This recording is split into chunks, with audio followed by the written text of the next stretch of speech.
Welcome, Tonia Brauer, to the Well Vegan Travel Podcast. I'm thrilled to have you joining us today. Thanks for having me.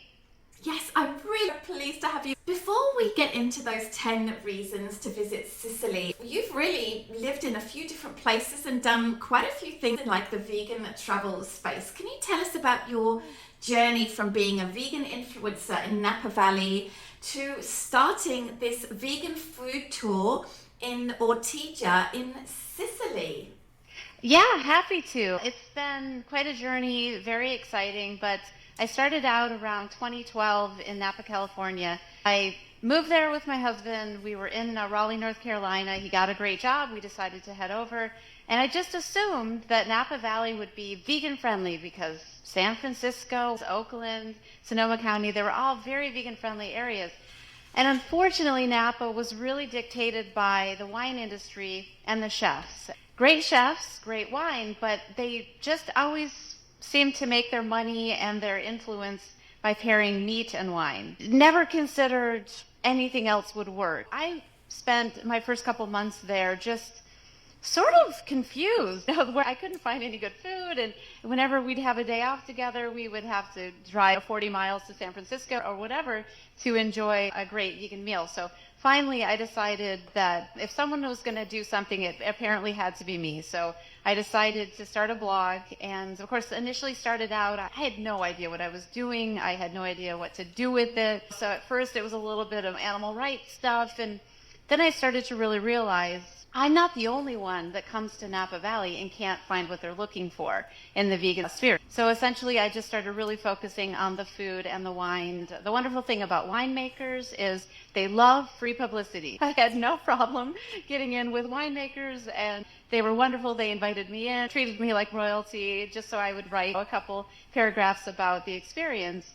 The chefs were a little more challenging. Many never got back to me, but eventually, I started to carve out a niche. 5-6 years in, it got to the point where they were contacting me. So it really was such an amazing experience to not only meet some of these amazing chefs and these amazing winemakers, but to really affect the food industry there, just from enthusiasm and just being tired of not being able to eat a good vegan meal in Napa Valley. So yeah, I had an amazing time doing that. That was probably the hardest thing to leave when we left California and left the US, honestly.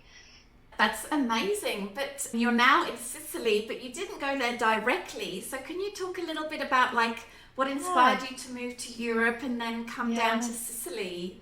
Absolutely. Yes, it all seems really spontaneous to people that even know us well, but it was really methodical and very well planned out. But we really had no intention of going anywhere. California was treating us just fine, and Steve Jobs was great. I was blogging, so things were good. But he started to get a little bit ill, and we started to realize that maybe now was the time to do all the things we talked about doing. One of those things from about the minute we met was traveling.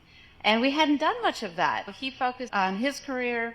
I was in real estate for nearly 15 years. I focused on that a lot. And then once I started the blog, that was my top priority. Came in 2017. We came to Barcelona and Berlin because they were vegan friendly. That was literally the only parameter. They had to be vegan friendly.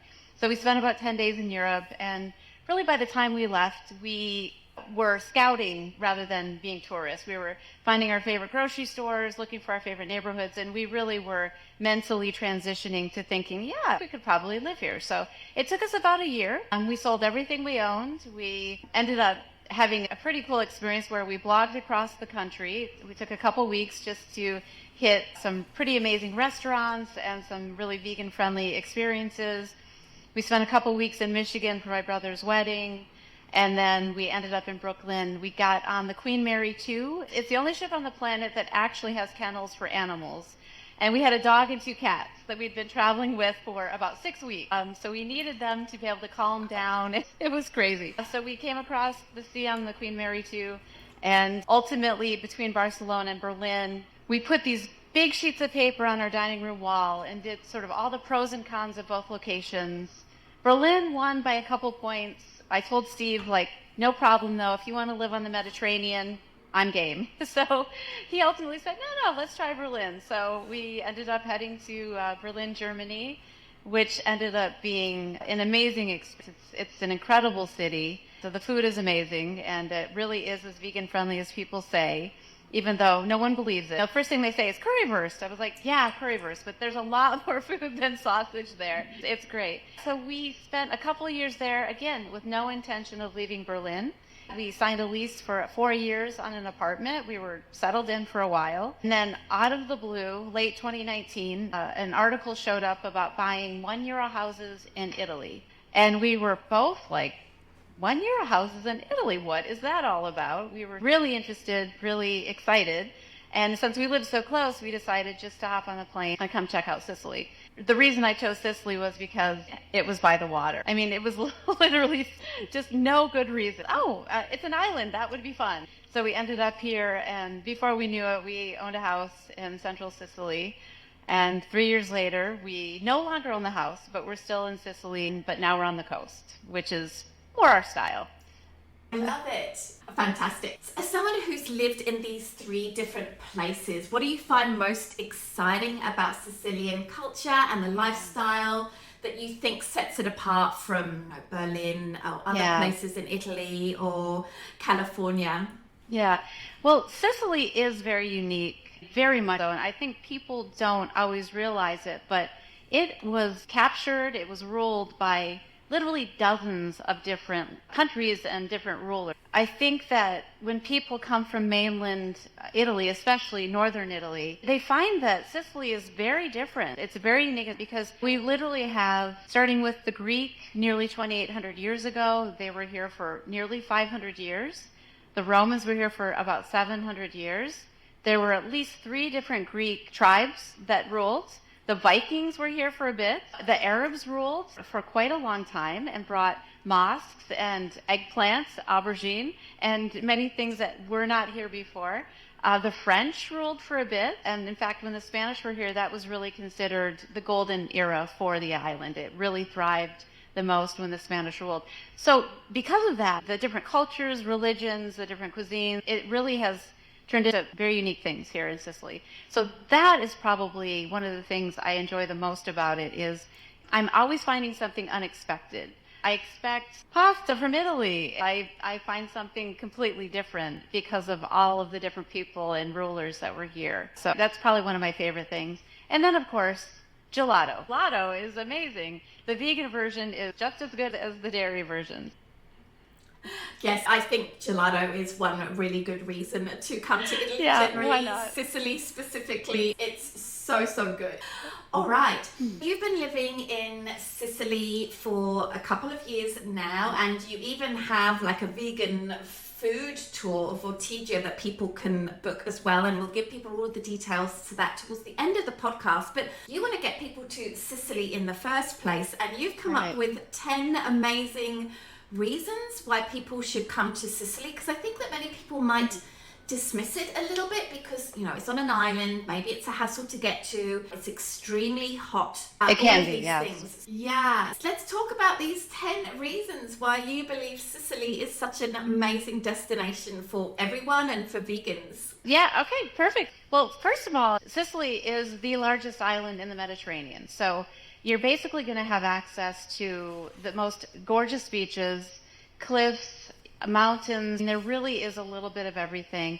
You can hang out in some of the tiniest villages with amazing history and beautiful churches, or you can be in the capital city here, Palermo, with over 1 million people. So you really can have a little bit of everything on this island. And it's not only the largest Mediterranean island, it's the largest region in all of Italy. So like I said, you really can spread out and have access to everything. It's really quite spectacular. Then very near me is Mount Etna. Mount Etna is an active volcano, which some people might find frightening, but it does go off quite a lot. In fact, the first time that I ever experienced it erupting, I went outside and there was all of this ash on my terrace. And I thought, was somebody smoking? Like, how would that get up here? Or it looks like somebody was burning newspaper. And I'm kind of irritated, like, who would do that? These are apartments. And so I'm sweeping it all up. An hour or two later, I finally look at some of the local news, and I was like, oh, that was Mount Etna. So it's erupting right now. I felt really stupid, first of all, but I was like, oh, okay, yeah, that would completely make sense. But anyway, it is such a huge draw. It's the tallest peak on the island. It being an active volcano, I think it really attracts not only people that just want to have the experience, but, you know, people that kind of want the excitement of being on top of an active volcano. And it's absolutely beautiful. I'm very fortunate from my terrace. I can actually see Mount Etna, and I can also see the Mediterranean Sea. So I'm never sure which direction to look in the morning, because I always try to have my gratitude, go out and look at the sea, look at the Mount Etna, and start my day. Yeah, Mount Etna is a huge draw, and it's absolutely stunning. The next thing on my list, of course, are the beaches. When you're in some of these tourist towns, like Syracuse, for example, it's beautiful. It's such a gorgeous place, but it's covered with volcanic rock. And so the locals, they don't mind laying on the rocks. It's second nature. You know, they grow up like that. All we have in Ortigia is just this tiny little sand beach, which, of course, in the hot parts of the summer, when it can be in the 40s and above, it's packed. There's no space for anybody on this tiny beach. So we're very fortunate that you can take either a train, or if you have a rental car, within probably a 20-minute drive, we've got Fontane Bianche, which would be translated to white fountains. It's just this gorgeous long stretch of beach with kind of golden sand. It's absolutely stunning. The water there is crystal clear. No rocks, which is wonderful. You can lay on the sand, or there are also, of course, private areas where you can rent 2 chairs and an umbrella for not much money. You have it all day. They have restaurants and clean bathrooms. You know, you can rough it a little bit and bring your own stuff and be on the public beach, or you can make it a little more posh and rent some of the chairs. But the beaches are just stunning. So that is, I think, a really great reason to come to Sicily. And certainly, I'm a little bit partial to the southeast side of the island, which is where I live now. And of course, it is incredibly vegan friendly here. So that's partially why I ended up here. But the beaches here are just absolutely stunning. The next thing I think that is a huge draw and a wonderful reason to come would be the Greek ruins. Again, the Greeks actually, I wouldn't say they conquered the island, because really 2,800 years ago when they showed up, there were just a couple tribes on the island, some indigenous tribes. I focus primarily on the Sicily tribe because, of course, it was here on the southeast side of the island, so I talk most about that. I know most about that. So they weren't hard to beat, I guess. So saying that they conquered them is probably not completely accurate, but the Greeks showed up and said, this is nice, we'll take it, sort of thing. So the tribes ended up being eventually just absorbed into the population, because that's just how it happens. The Greek ruins are really extraordinary all over the island, of course. I mean, it's all over Sicily, but in Syracuse especially, because this is really where they landed. And they built one of what was considered, or possibly the most beautiful city in all of Greece, over Athens. Yes, it was considered the most beautiful. It had over 250,000 people at the time. So again, this was 2,800 years ago.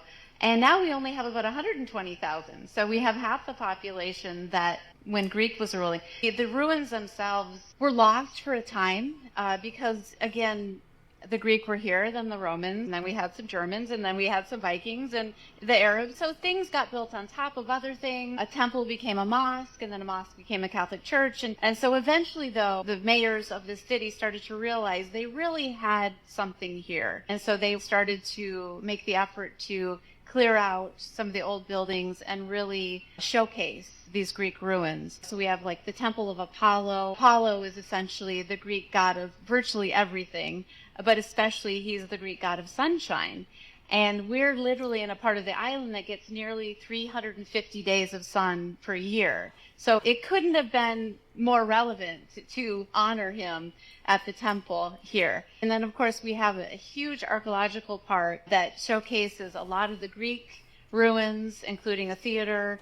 But there are Roman ruins very near it. Again, the wonderful thing when the Romans were here for nearly 700 years is they didn't come in and just destroy what was here. They really let a lot of things just be, which is, again, why we have got so many of those Greek ruins still visible and you're still able to really enjoy them. I'm kind of getting excited about it because to walk through this small island of Ortigia, which is considered Old Town of Syracuse, the main city, it's just extraordinary to look at things that were built thousands of years ago. I come from the United States. We had, of course, indigenous, we had our First Nation and American Indians, but I wasn't exposed to any of the ruins while I lived in the United States. To just walk through this small island of Ortigia and see all of these ancient ruins, it's really extraordinary. It shouldn't be missed. It's one of the top reasons definitely to come.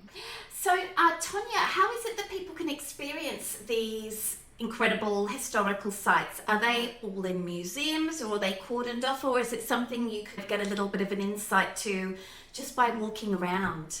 Yes, all of those things. There are parts of it where you have to pay and get a ticket, like the archaeological part. It's huge, and you can spend hours and hours there. So they've really turned it into a tourist destination. You know, there are several cafes. One of them has vegan cake, just FYI. There are just so many little shops that you can pop into. So they've really turned it into a destination, which is lovely. And I think for less than 15 euros, you can get in and spend the entire day or as much time as you'd like.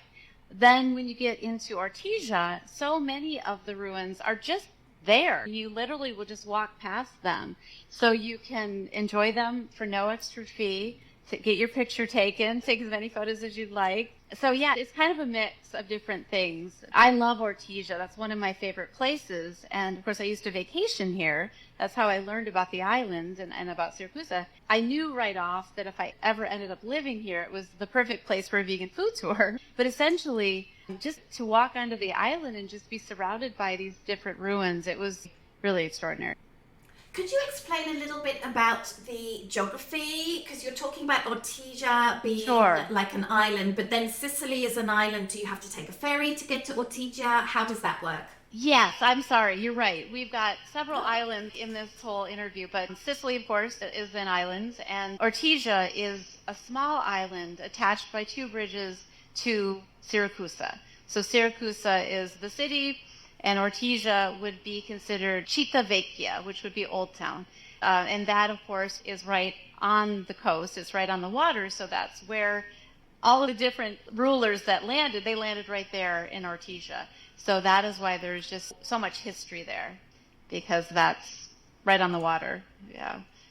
I love it. I wouldn't need another 6 reasons to come to Sicily, but I'd love to hear them anyway. Go ahead. All right, I'll give you a few more. So, of course, the Baroque architecture is a very huge draw here as well. That was something very much inspired when the Spanish ruled. So probably between the 15th and the 16th century AD is when the Spanish were here. What happened is they took sort of the Renaissance architecture and then just added all kinds of bells and whistles. They just wanted to really just jazz it up. So you'll find the domed ceilings, the cupolas. There are statues and icons inside and out all over the buildings themselves. Of course, their light was a huge aspect of it. So again, for exterior and interior light was very much thought of as they were designing it. And of course, what they wanted to do is they wanted to take a Catholic church, which pretty much looked like a box, and turn the church itself into a sculpture all on its own. So the architecture is just extraordinary, and there's a lot of it strewn throughout Ortigia, but in particular the Piazza Duomo, which is cathedral in Italian, is just full of the Baroque architecture. One thing I forget to mention, and everybody knows who the putti are. In Italian, puzzo singular, but they're these chubby little boys that are always naked. They've got wings, and they're usually on the roof of the Baroque architecture. I think in Romans we call it Cupid, but in Italian they're called putti. But yeah, that's very much a sign that you're looking at some Baroque architecture when you see the little chubby boys up there at the top of the roof. So that's a huge draw, and it's absolutely gorgeous. That's one of my favorite parts of the tour, is taking people through the Piazza Duomo, because it's just so stunning, and the photos are just gorgeous.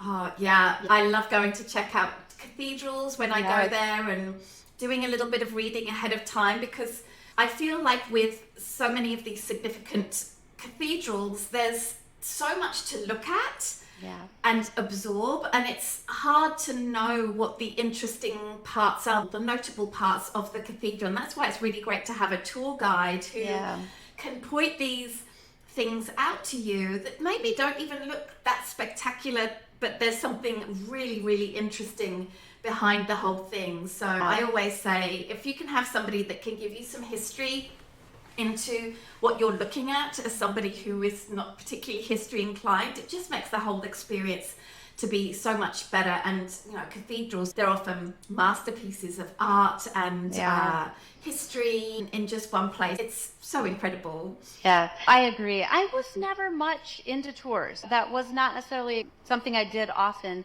Interestingly enough, what sort of inspired me was I was in Cefalù, which is near Palermo, northern side of the island, and just through Happy Cow, I found a vegan food tour. I couldn't believe it. I was shocked. So immediately I contacted her like, yes, please, I'd love to take the tour. Well, ends up she wasn't vegan, and it just so happened that a couple contacted her just a couple months before I was there, sort of begged her, like, could you do a vegan food tour for us? And she was like, yeah, I'm game. So it was lovely. Because of that, they put it on Happy Cow.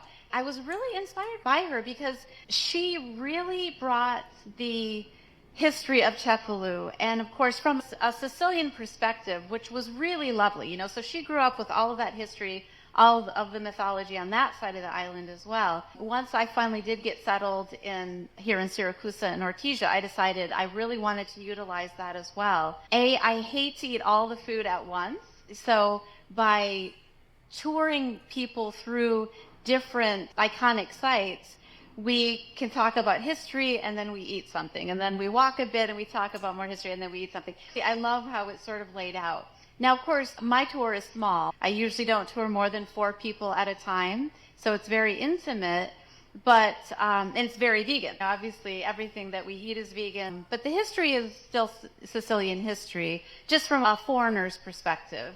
Because I do find the love stories in Sicily very dark. Since I don't really have any history with it, it does come from a very different perspective, for sure. Now that I'm doing them, and now that I've had great experiences with tours, I highly suggest them. Like you said, at least once a week, if I'm not touring, I'm still in Ortigia, just finding food, just finding more history, finding more interesting things that I can share with people, because I've gotten really into it. I'm really excited by all that there is to learn about this really small area. And then, speaking of more history, this is the birthplace of Archimedes, who is essentially known as probably one of the leading scientists in the classical antiquity era, which I think probably around the 700 BC to very early AD. And he's possibly known as the greatest mathematician. So there are things like calculus, for example, or geometry theorems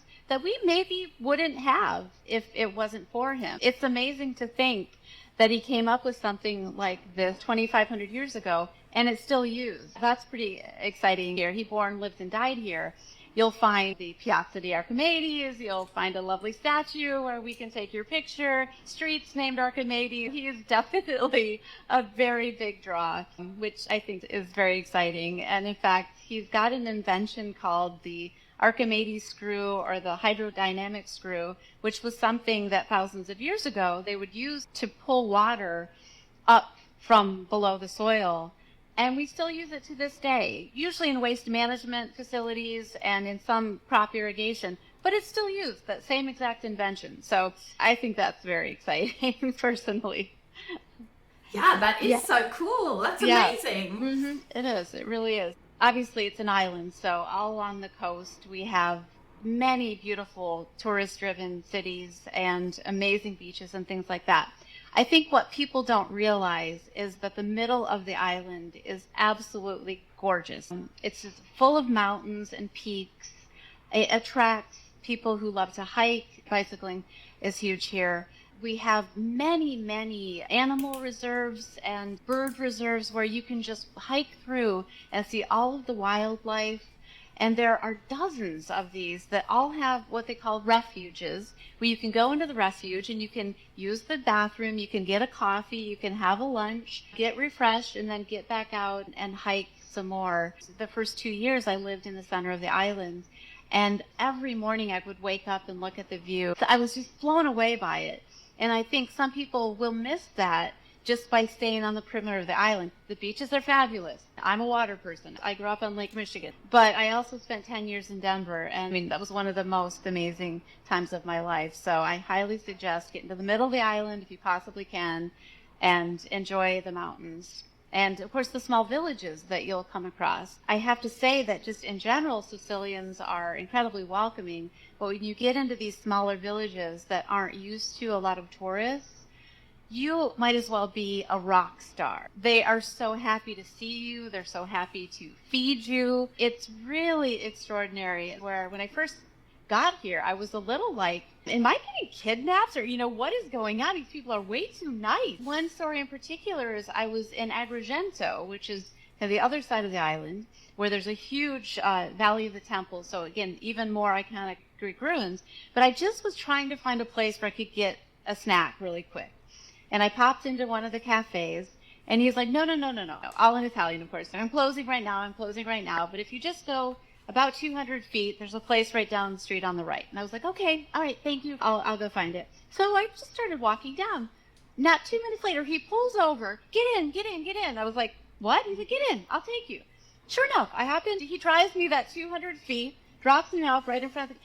And that was stuff like that was so common. But like I said, at first, coming from Berlin, where if you smile at someone too long, they're like, what do you want? I was a little jaded, having spent 2 years in Berlin. It didn't take me long to just be so appreciative and so grateful for just that easiness. I could chat with anyone. They didn't think I was strange for smiling. It's really lovely to get into these small villages. I highly suggest it.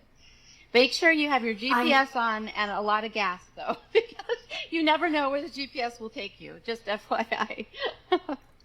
How is the transportation around the island? Oh, it's okay. Again, coming from Berlin, where you've got subways and things, it was a bit of a letdown, but it is available. It's becoming more necessary. So many of the tourists here are Northern Europeans, and they're used to having buses that run on time and subways and trains and things like that. So they're very usable, but I always set aside some extra time because they might be late. They'll probably be late. I think that's just the Sicilian attitude. If we're a half hour late, it's still on time. What's the big deal? Yeah, I love the sound of those little villages. It's incredible when you get off the beaten track a little bit in Italy. It's such a heavily visited destination, but there are so many places that don't receive so many visitors, exactly like you say. And these places are often so cheap to eat and to drink and to stay. They are so cheap. I remember one time when we were doing some hiking in the Aosta Valley in the north. The trailhead was in this little village, and it was like €1 for a glass of wine. Yeah. And generally speaking, whilst the variety might not be that great, usually you'll find something vegan to eat. You'll be able to order off the menu in these little villages. That's been my experience. Is that an accurate perception? It very much is. In Musamelli, which was the small village I lived in for a couple of years, it was €1.20 for a cappuccino. Steve and I could eat dinner for around €6. So I highly suggest it, whether you're on a tight budget or not. Everyone loves to save a few euro.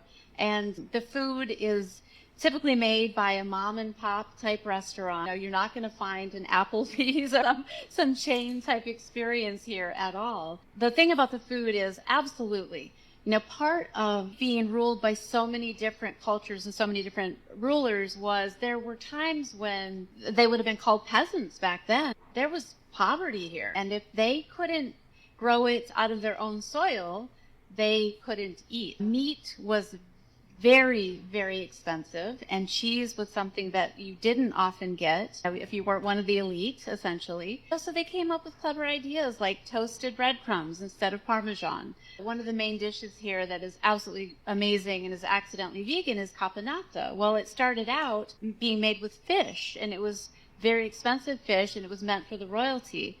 Well, the peasants could grow aubergine and pull it out of the ground, and it made a great substitute for a fish that they couldn't afford.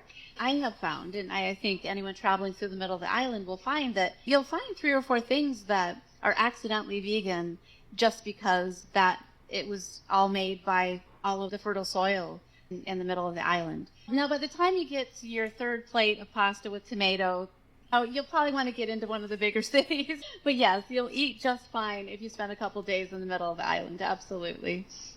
I love it. Any other great reasons to come to Sicily? Well, I think I've already mentioned it a couple times, but again, gelato. My goodness, it's amazing. We have a couple of frozen desserts here, the gelato being one, and then something really unique called granita. The lovely thing about both of them is they really did start here in Italy, sort of. Marco Polo, when he came back from China, actually brought a sorbet recipe home with him to Italy. And so the Italians took that and tweaked it to fit the fruits that they grow here, and actually then created their own sorbet from China, which I think is really amazing. But the gelato itself is very dairy driven. What I have found is you don't have to just order a sorbet, which I love. It's very refreshing. We have strawberry and melon and peaches and just everything you could imagine, because all of those fruits actually grow here. And gelato is essentially a creamy, fruity version of gelato. So you'll find all of the sorbets that you could imagine. But it's become so popular now because tourism is such a huge draw along the coast that I find some of the creamiest gelato here that is all vegan friendly. Pistachio, of course, is very popular here. Pistachios grow here. And there are 2 or 3 gelatarias here that have the most amazing gelato. No dairy, no milk to be seen. It's just, they're really perfecting it, which is amazing. And then, of course, we have a granita, which is also very unique to Sicily. But it's essentially crushed fruit and juice and ice. It doesn't sound incredibly exciting, and yet it is. On a 40-degree day, there is nothing more refreshing than a lemon granita. But again, I found my favorite, which is pistachio. They end up taking pistachio, and they somehow do this magical thing. It's very creamy. It's very delicious. They put little bits of pistachio on it, and it's absolutely amazing. So when you come, absolutely eat the gelato, eat the sorbet, but be sure to try the granita. It's really lovely. Yeah, I'm a huge fan of all of the things that you just said. And something I want to make sure that listeners know is the sorbets that you're referring to, they actually are still very creamy and soft. It's not like a brick of lemon sorbet that you might buy in the supermarkets here that you have to almost hammer and chisel. It's basically like lemon ice. Yes. It's not like that. It's very different. It is. I don't know how they've sort of put that creaminess into a sorbet, but yeah, it's exceptional. It's absolutely delicious. And just so refreshing on one of those hot days. Yeah. I'd love to ask you, Tonia, in terms of times of year to go, what different experiences could people expect based on the time of year they go? Sure. Maybe we can be talking about different festivals that could be going on that could be interesting or maybe to avoid, and the weather. What could be some things that people should know about when choosing what time of year to go? Sure. Well, everyone has a different priority. The older I get, the less I like heat. But that said, the busiest time of year here, of course, is going to be June, July, especially, and then August. So that's when I work, because that's when people mostly will be here. In the summertime, it's glorious. And my thoughts are, if it's 40 degrees or higher, be at the seaside, go to a pool. We'll do a tour on a little bit cooler day. But I've done them in 40 degree plus. Had folks from Palm Springs, California, where it can be 45 degrees. And so they're like, why not? Let's do it. The summertime is going to be busy, of course. You're going to wait in longer lines, but everything's going to be open. Everything's going to be thriving. The beaches are just going to be popping. Everything is going to be on. So it's a really lovely time to come if you just want to have the experience of enjoying everything. The nice thing is it's not uncommon to have a midday break. You go take a nap, go have a shower, rest up, and then you can come back out in the evening where everything picks back up. I love it here. I love to go to the beach. I love to be in the sun and in the water when it's hot. And a lot of people clearly love it because it is definitely our busiest time of year. When I would visit here from the mountainside, I would definitely come outside of those ranges because I did sort of prefer having a little bit smaller crowds, a little bit cooler weather. So it's still going to be plenty hot in September, but by mid-September or the end of October, nearly everything is still running the same way it was in the summertime. But the temperatures are extraordinary. It can get up to 30, and then in the evening it can cool right down. So it really is a lovely time to come if you just don't want to deal with the crowds.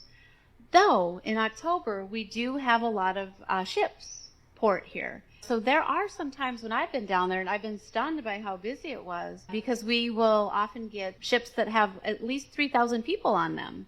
They fill up. 3,000 people very easily fills up that little island of Ortigia. So there may be some times it is a little bit busier, but the weather is extraordinary. In general, everything's still open, and you're not going to wait in line nearly as long. And also the prices will go down a little bit too. So it's definitely a nice time to come.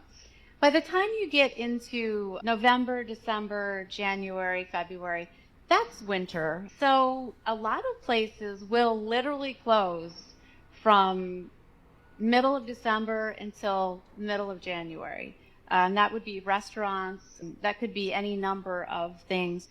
But again, to be here on the island at Christmas time is lovely. My suggestion would be rent something that has a kitchen, be prepared to cook for yourself. Make it a little bit different type of vacation. But of course, being such a Catholic country, there are going to be so many lovely things to see, especially here in Syracuse. They honor Santa Lucia, St. Lucy. So there are huge events honoring her in December. She was a Catholic martyr. And you'll find a number of different events honoring the Catholic religion. So Christmas is just absolutely gorgeous here. January and February, it's going to be raining probably, so that might be a time to stay home or go somewhere maybe a little warmer. And then, of course, once spring hits, it's green, it's lush, the weather is still nice and warm, but it's not hot yet. And so you'll just end up running into, again, some places that they may not be closed indefinitely, but they're going to take a day off. Whereas in July, they don't shut, usually. I would say May and June are probably two of my favorite times of year as well with the weather. You really can come about 10 months out of 12 and have really extraordinary experience. Oh, it really sounds lovely. I think from everything that you say, sort of September, October time or spring would be better. I'm not so much of like a beach person, and of course I like looking at it. So going in the water all of the time isn't so important, and I love the idea of being able to enjoy the history and the walking and things like that without sort of getting so hot and bothered, for sure. Right. All right. Okay, great. So you decided to set up a vegan food tour of Ortigia that our travellers can learn more about. Why is it that you decided to set that up? I actually tried in Musamelli. We only had 3 or 4 restaurants. There wasn't a ton to offer, but all of the restaurants were very excited to work with me. The challenge was we had no tourists. A lot of people flocked there for the €1 house, and that's lovely. But apparently none of them were vegan. So I didn't do much of anything with it, but I learned a lot. I put together websites. I learned things like history, how I wanted to put it together, what I wanted to share with people. So it was fun. It was a good learning experience. Very little overhead. It wasn't a failure or anything. So when I started to realize I was going to be able to sell my €1 house, I thought, before we make any big decisions, let's figure out where you want to be. Do you want to stay in the mountains? Every time I had time off, I'd come with my husband or with friends right here to Syracuse. So I started thinking, why am I not there? We sold the place. We ended up spending about another year in Musamelli, and then decided, you know what? We've got the time. We've got the money. Let's go over to the seaside. So I got settled here in February of this year. Really the first time I ever was here. I knew this was going to be a perfect location for something like a vegan food tour. The island is so walkable. It's small enough that in about 2.5 hours, we can eat 2 savory items, 2 sweet items, and I can introduce my guests to all of the different history, which then they can decide, I'd like to see more of this and come back later and take the tour or whatever. So my suggestion is if you get here in town, try to do the tour first because you're going to see a little bit of everything. You're going to learn a lot about the history, and then you can decide, like, I would love to see more of this. I want to take that tour. Or I want to come back and do some shopping here or whatever. So anyway, the reason I got the tour started, though, again, is because it's very walkable. It's loaded with history. And it's incredibly vegan friendly. And like I said, I got here and just started wandering through Ortigia, chatting to anybody who would talk to me, and very quickly found some things that were kind of hidden gems as far as the food. I knew how to set up a website at that point. I'd done it twice before, so I set up the website. And around May, finally launched the tour. Of course, it was very slow going at the beginning. I had no reviews. I don't have a brick and mortar. I live in an apartment in the suburbs. So I was like, meet me at the sign on Ortigia. So I'm sure for anybody that wanted to buy tickets, they're like, is this legit? So thank goodness several people trusted in me enough to buy tickets, and then we started getting reviews, and then it really started to snowball. So it's been amazing. And probably the thing I'm most surprised about is that the people that have done reviews for me, I think I've got 15 or 16, maybe 17 reviews now. The history was a really big draw, and they really enjoyed that aspect. You know, the food is great, and yada-da, and Tonia's wonderful, but the history was amazing. And so I was so glad, again, I'm so thankful to that tour guide, because there is so much to see and so much to do here that it can get missed if you don't have sort of an expert giving you at least the little bits about it so you can dig into it a little bit later if it interests you. It's really just been amazing. And probably every time I come home from the tour, of course, I'm gushing. My husband's like, so how was the tour? I was like, it was amazing. You know, I met so-and-so. And being from the United States, I never traveled much. I went to Mexico, of course, and I went to the Caribbean, but I had not traveled to Europe much. I didn't know much about Europe. When I was growing up, very isolated from the rest of the world.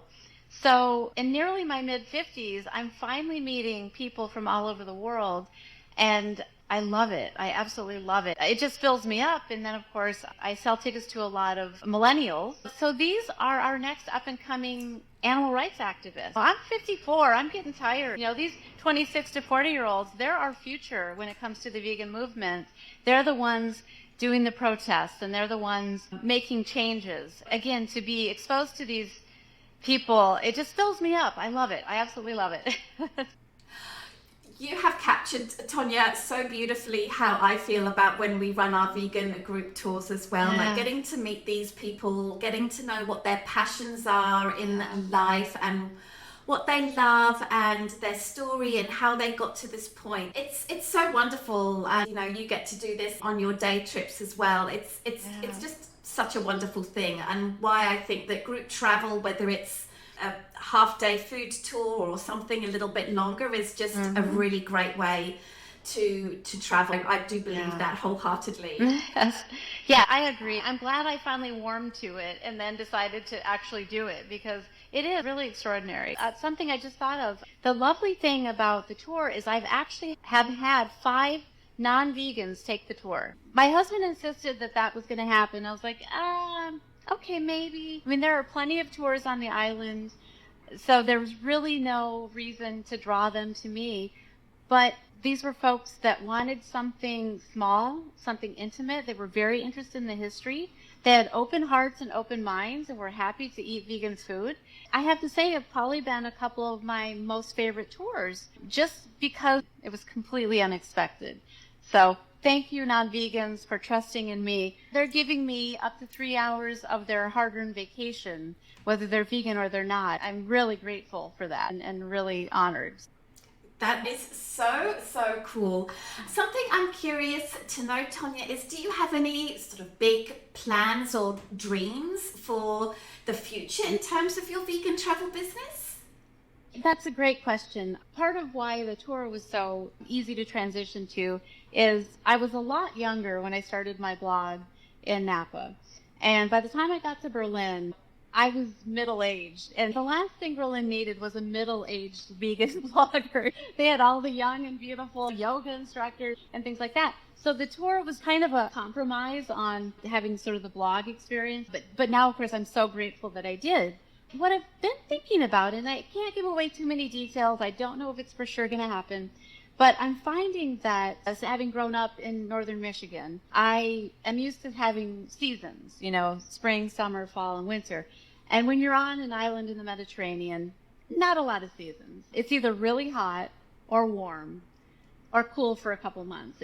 So I'm actually considering spending possibly my summers here, doing the tour here, and then maybe finding a little bit cooler climate, maybe a little bit bigger city, and maybe setting up a fall-winter tour there. I'm kind of at early days, beginning stages, but I'm really thinking that might be something I would really enjoy. Not only would it allow me to really appreciate Sicily, it would allow me to appreciate wherever I decide to go, instead of just being here 24/7. Even just 3 years here, I have to get up every morning and go to one of my French tours and look out at the sea and remind myself, Tonia, you grew up in northern Michigan with a single mom.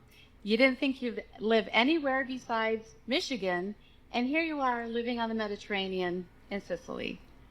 Be grateful, enjoy it, don't ever forget how amazing your life is. I absolutely love that, Tonia. Thank you so much.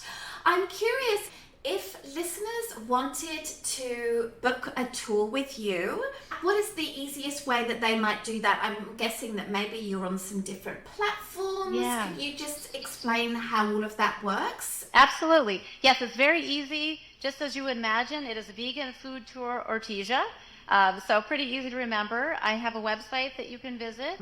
You'll find me on Google. I'm also on TripAdvisor and Viator, so you can book through there. And because of TripAdvisor, you'll also find me on Expedia and Get Your Guide. So I'm kind of everywhere, including my website. And of course, I'm on Happy Cow. I'm loyal to Happy Cow. I've been using Happy Cow for probably 2 decades now. The first place I went to advertise was on Happy Cow. I love that. I don't know whether this is helpful or accurate for you to say, but I'm just wondering if it's better for you if people book directly through your website versus booking through Viator, because I know they take really quite a big They do, yeah. commissions. Yes. And the price is probably the same anyway. So can you is. talk about that? Absolutely. Of course. I would be super grateful for them to go through my website, Vegan Food Tour Ortigia. Because they do advertise me through so many other sites, they do take a pretty healthy chunk of it. But the ticket prices will be the same no matter where you purchase them. If you go through my website, I just make a little bit more. So I would appreciate that. I love it. Tonia, again, thank you so much. It's lovely to have spoken to you at long last. We've been planning this for a while, and I'm so grateful that you came on. Remind us again how listeners can find you and book you and follow you on social media. You got it. Yep. Look for Vegan Food Tour Ortigia. You'll find me on Instagram. That is my website. You'll find me on Facebook and Google. So just Vegan Food Tour Ortigia. Yep. Fantastic. Thank you so much again for joining me, Tonia. Thank you so much for your time. It was really lovely to finally talk to you.